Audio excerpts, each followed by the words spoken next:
My name is Vanessa Cole, and what I'm about to share with you turned my world upside down. On January 9th, 2025, I didn't just have a brush with death. I actually died for 6 minutes and 42 seconds. During that time, Jesus Christ himself revealed to me shocking truths about the fires in Los Angeles that I was commanded to share with the world. What I learned will shake you to your core. That Thursday morning started like any other. I woke early, chugged coffee while checking my emails, and grabbed my keys to head out to an important showing in the Hollywood Hills. The weather was unseasonably hot, and the air carried a faint hint of smoke. Another wildfire was burning somewhere, though it felt far away from my immediate concerns. My mind was preoccupied with closing a deal that could make my entire quarter, and I barely noticed the world around me as I navigated through LA's congested streets. As I approached the intersection of Wilshire and Fairfax, my phone buzzed with a message. Without thinking, I glanced down to read it. A single second. That's all it took. By the time I looked up, a truck was barreling through the red light, heading straight for me. The impact was deafening, a cacophony of screeching tires and crushing metal. Pain exploded through my body, and then everything went black. The next moment, I was hovering above the wreckage. It was surreal. I could see my crumpled car and my broken body pinned inside. Paramedics were rushing to extract me, their faces tight with focus. People were gathering on the sidewalk, some filming with their phones, others whispering prayers. I felt strangely detached from the chaos below, as though I was observing a movie about someone else. But the most astonishing thing was the absence of pain. The crushing agony I'd felt moments ago was gone. In its place was a sense of peace so profound it made tears, if I'd still had a body to cry, spring to my eyes. I wasn't afraid.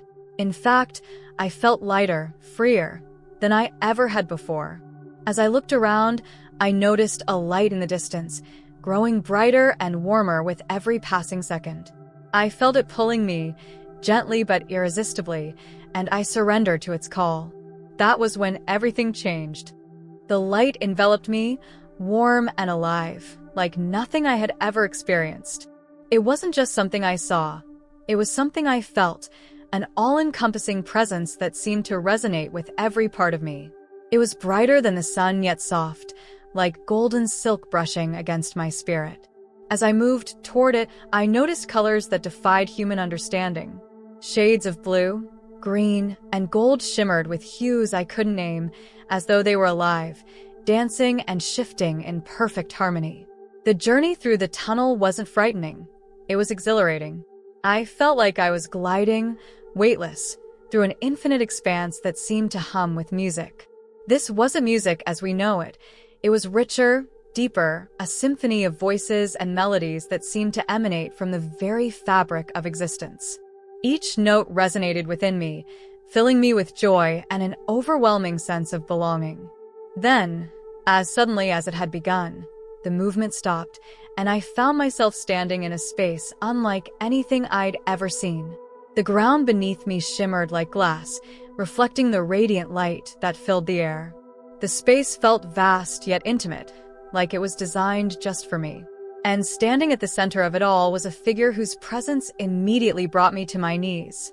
It was Jesus.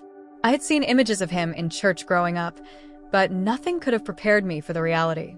His eyes, his eyes, held a depth that seemed to stretch across eternity, filled with love so intense it was almost overwhelming. His presence radiated peace, authority, and a tenderness that made me feel completely known and completely loved. "Vanessa," he said, and his voice wasn't just heard, it was felt, resonating through every part of my being. It was a voice that carried both unimaginable power and infinite gentleness. I couldn't speak. I couldn't move. All I could do was weep as I felt the weight of his love. He reached out a hand, and though I had no physical body, I felt his touch as though it were real. "You've been brought here for a reason," he said. "There are things you must see, truths you must share. The time is short, and my people are unprepared." The light around us shifted, and I began to see images forming. Jesus gestured for me to look, and as I turned my attention to the visions, I felt a mixture of awe and dread. Fires raged across cities, smoke billowing into the heavens. I saw people running in fear, their faces marked by confusion and desperation. And over it all, I felt a dark presence lurking, hidden but undeniable. "What does it mean?" I asked, finding my voice at last. Jesus looked at me, his gaze filled with sorrow. "These fires are not just physical," he said. "They are the manifestation of deeper spiritual battles. What you are seeing is the beginning of a deception so great, it will lead many astray.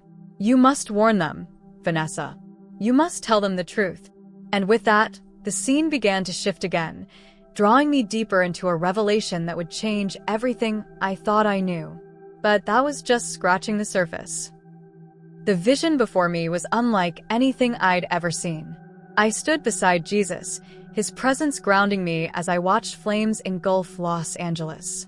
The city I knew so well, the glittering skyline, the iconic Hollywood sign, the crowded freeways, was now shrouded in smoke and consumed by fire. The air crackled with heat, and the smell of ash filled my senses, though I had no physical body. But as I looked closer, I realized these weren't ordinary flames. They shimmered with an unnatural hue, red and orange laced with streaks of black and green. They moved with an eerie precision, as though guided by an unseen hand. People ran through the streets, their faces twisted in fear, while others stood paralyzed, their expressions vacant and hollow. The flames consumed everything indiscriminately, from homes to towering skyscrapers, leaving behind a scorched wasteland. "Why are you showing me this?" I asked Jesus, my voice trembling with a mixture of dread and sorrow. "These fires are not just physical," he replied, his voice steady but tinged with sadness. "What you are seeing is a manifestation of deeper spiritual realities. These flames represent more than destruction. They symbolize chaos, moral decay, and the erosion of truth." As I watched, the flames seemed to shift, revealing glimpses of what they represented. I saw greed, pride, and the pursuit of power fueling the inferno. The city's culture of excess, its obsession with wealth, fame, and instant gratification, was feeding the fire. But there was more. The flames also carried whispers of despair, addiction, and brokenness, as though the city's collective pain and darkness had taken physical form. Jesus pointed to a group of people huddled on a street corner. They seemed untouched by the fire, yet their eyes were filled with fear. "Do you see them?" he asked. "They represent those who are searching, yearning for hope, but looking in the wrong places. The fires are a wake-up call, a warning to turn back to me. But many will not listen." Tears filled my eyes as I watched the flames spread further, devouring everything in their path. "Is there nothing that can stop this?" I asked. "The fires cannot be extinguished by human hands," Jesus said. "They are the result of spiritual choices, the fruit of a world that has turned away from truth. But even in the midst of destruction, there is hope. Those who turn to me will find refuge. My light can overcome even the darkest flame." The vision shifted, and I saw groups of people kneeling in prayer amidst the chaos. Around them, the flames receded, replaced by a soft, golden light. "These are my faithful ones," Jesus said. "They are the reason the fires have not consumed everything. Their prayers, their faith, their love, they hold back the full measure of judgment." As the scene began to fade, Jesus turned to me, his expression filled with urgency. "Tell them, Vanessa. Tell them what you've seen. The fires are not just natural disasters. They are a call to attention, a warning that the time is short. My people must wake up before it is too late." The scene shifted again, and I found myself in a vast, darkened space. It felt cold and heavy, the air thick with an oppressive energy. At the center of it all stood a man, his presence commanding yet unsettling. He was handsome, charismatic, and dressed impeccably, radiating confidence and authority. Yet there was something about him that made my spirit recoil. "Who is he?" I asked, though I already felt the answer deep within me. "He is the one who will rise in the midst of chaos," Jesus said, his tone filled with sorrow. the Antichrist. As I watched, the man began to speak, addressing a crowd that seemed to stretch endlessly. His voice was smooth, magnetic, and filled with promises. He spoke of unity, of solutions to the crises plaguing the world: economic collapse, natural disasters, wars. The people listened with rapt attention, their faces lighting up with hope.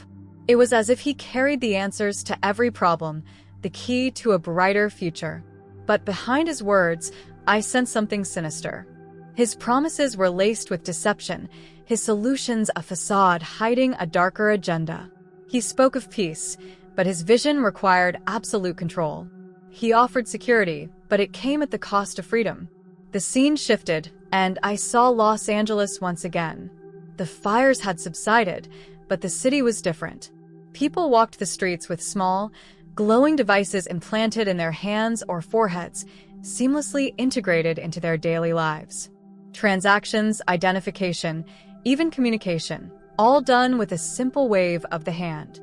It seemed so convenient, so harmless. But Jesus showed me the truth. This technology will become the tool of his control, he said.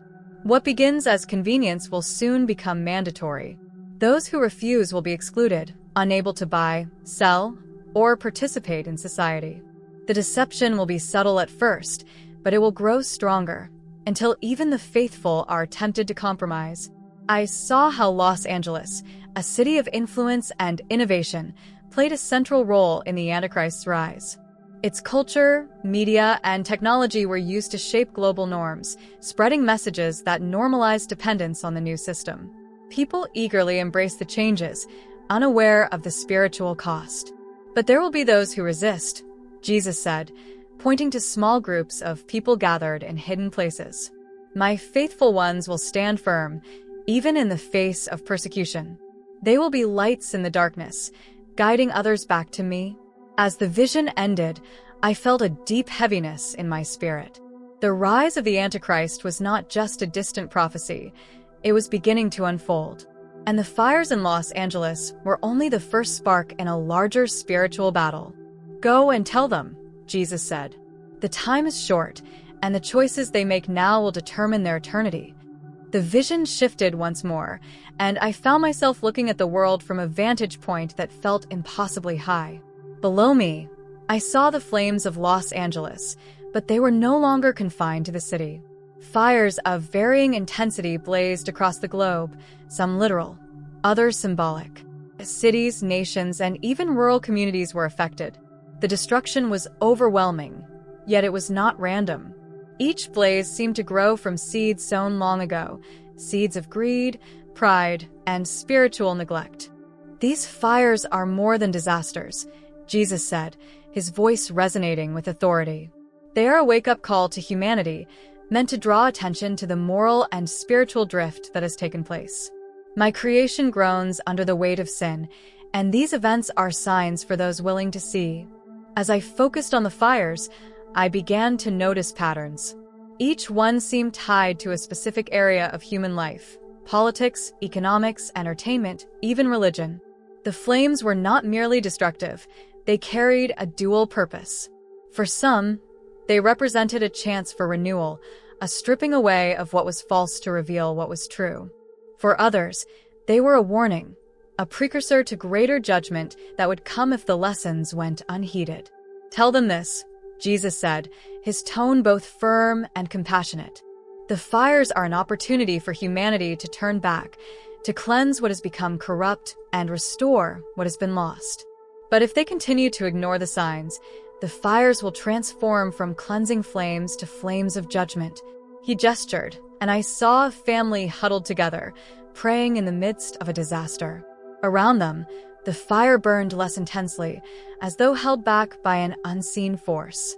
Those who turn to me will find refuge, he said. Even in the midst of chaos, my presence will sustain them. But then the scene changed, and I saw others, groups of people consumed by panic and fear, their faces twisted in anger and despair. They shouted for help, but their cries were not directed toward God. Instead, they looked to governments, technology, and leaders who promised solutions. Yet every promise rang hollow, and the flames only grew stronger around them. Humanity stands at a crossroads, Jesus said, his voice heavy with urgency. They must choose between spiritual awakening and deeper deception.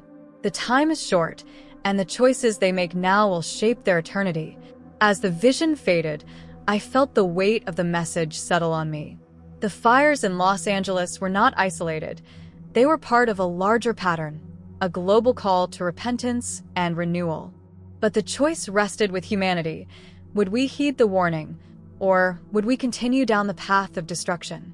The world before me changed again, and I saw a future that both terrified and amazed me. Humanity was divided into two distinct groups. On one side were those who had aligned themselves with the Antichrist. They were marked, not just physically, but spiritually. Their faces carried a strange emptiness, their eyes devoid of light. They moved through their lives with mechanical precision, their actions dictated by the technology they had embraced. On the other side were the resistors, those who had refused to follow the Antichrist system. They were fewer in number and lived on the fringes of society, but their faces shone with a light that set them apart. Despite the hardships they endured, hunger, persecution, isolation, they radiated peace and hope. This is what awaits, Jesus said. A world divided not by race, nationality, or class, but by allegiance. Those who follow the Antichrist will do so willingly, convinced they are making the right choice. Those who resist will face great trials, but will remain free in spirit. The vision zoomed in on the role of technology in this division. I saw advanced systems of surveillance and control, all marketed as tools for convenience and safety. People were required to wear or implant devices that tracked their every move, monitored their health, and facilitated transactions. What began as optional quickly became mandatory. Those without the devices were denied access to basic necessities: food, healthcare, employment. But what struck me most was how this technology affected the soul. As I watched, I saw those who accepted the system gradually lose their ability to think critically or feel deeply. Their prayers became hollow, their faith eroded. They no longer questioned the system because they no longer had the capacity to do so. This is the ultimate deception, Jesus said. The Antichrist will not rise through brute force alone. He will rise by offering solutions to the crises humanity faces, solutions that seem good but come at the cost of freedom and truth. Los Angeles played a central role in this future. As a hub of entertainment, technology, and cultural influence, the city shaped global norms and values. The messages coming out of its studios and tech firms subtly prepared people to accept the Antichrist system. Celebrities and influencers became unwitting ambassadors, promoting ideas that seemed progressive, but were spiritually corrosive. Yet even in this darkness, I saw hope. Small groups of believers gathered in secret, supporting one another and refusing to compromise their faith. They used ancient skills, farming, bartering, and even underground communication networks to survive. And though they were marginalized and persecuted, they shone like beacons in the night, drawing others to the truth. Los Angeles will be both a battleground and a beacon, Jesus said. Its influence can either spread deception or ignite revival. My people must choose their role in this story. As the vision ended, I felt a profound sense of both urgency and hope. The future was not yet written. The choices humanity made now would determine the path ahead. And for those willing to stand firm in faith, there was the promise of victory, no matter how dark the days became. The vision grew darker as Jesus turned my attention to a new scene. I saw a world spiraling deeper into chaos, natural disasters, economic collapse, and political unrest on a scale I had never imagined. The fires that had consumed Los Angeles were only the beginning, a harbinger of a global reckoning. In the midst of this chaos, people cried out for solutions for safety, for stability. Then a figure emerged. It was the same man I had seen before, the Antichrist. His rise had been subtle at first, but now he stood as a beacon of hope for a desperate world. With a calm, reassuring voice, he addressed the masses, promising to restore order, end suffering, and bring peace. His charisma was undeniable, his solutions seemingly foolproof. People flocked to him, their fear replaced by a desperate hope. "This is how he will deceive the world," Jesus said, his tone grave.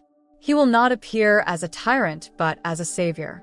His promises will seem genuine, his solutions practical. But beneath it all lies a darkness that will enslave humanity." I watched as the Antichrist introduced a new system, one designed to unify the world.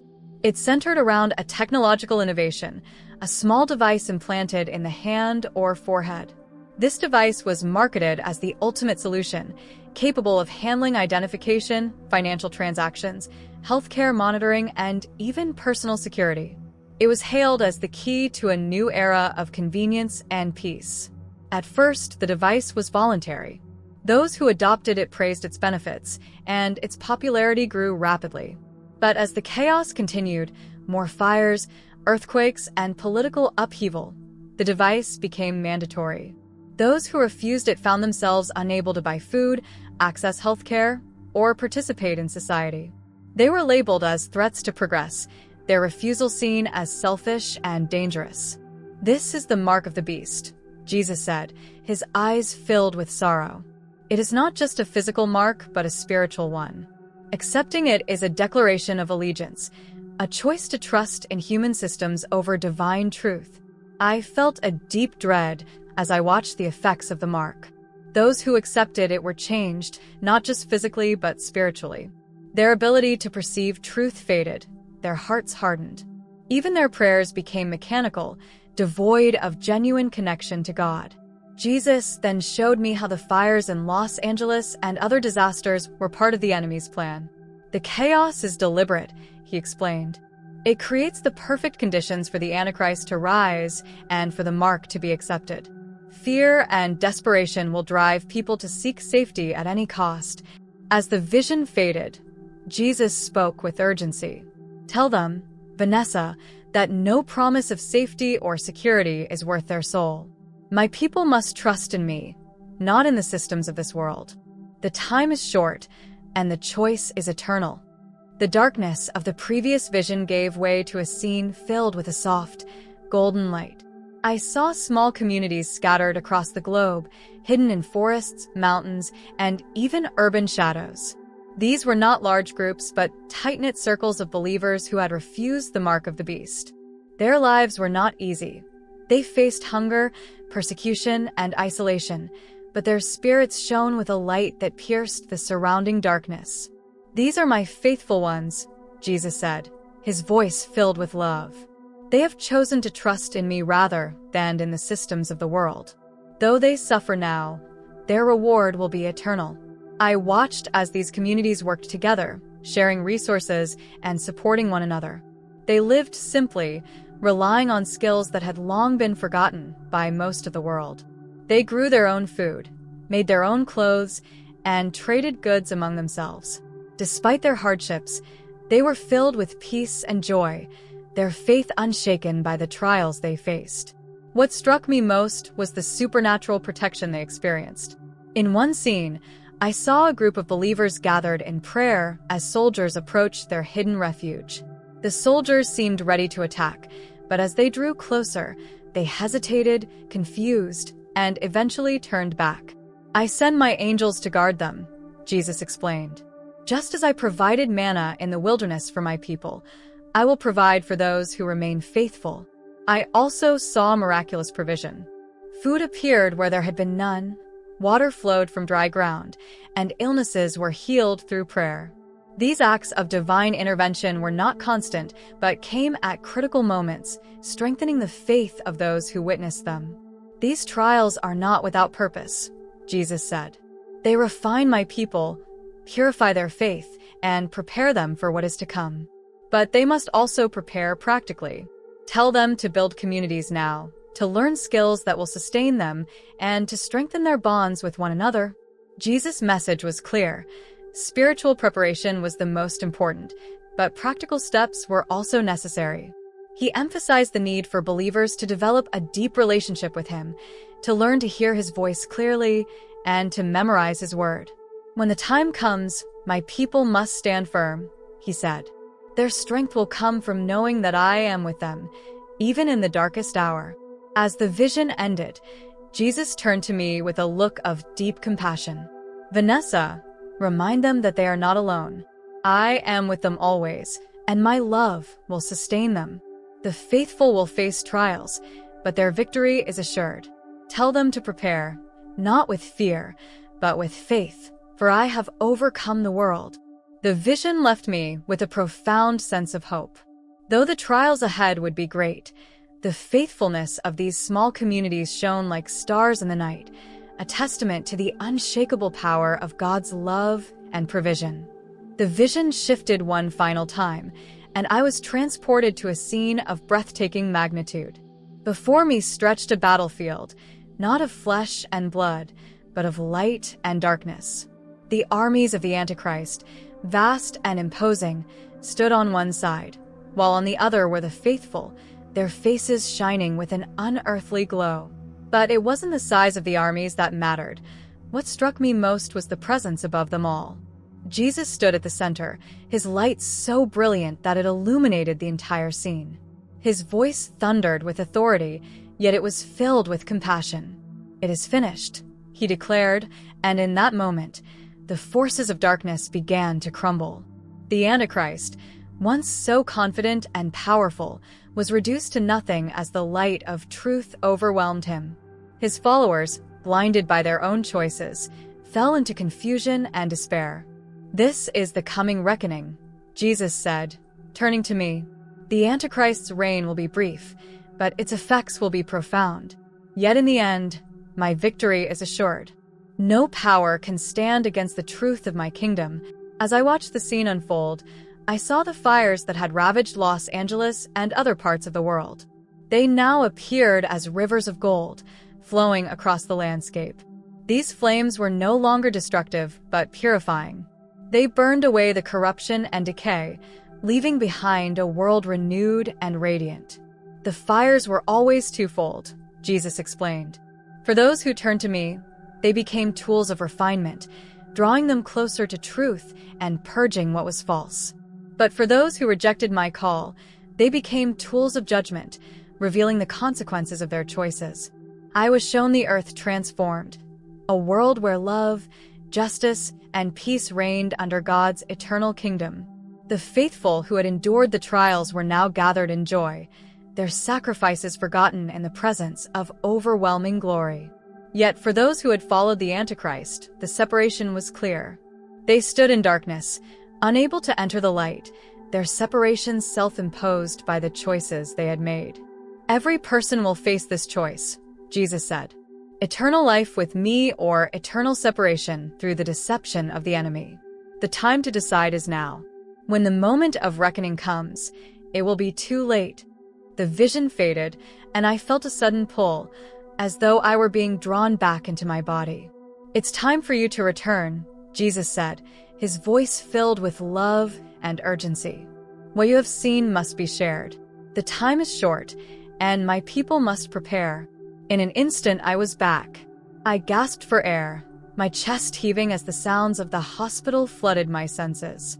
The sterile scent of antiseptic, the beeping of monitors, the worried faces of doctors and nurses, it was all so overwhelming.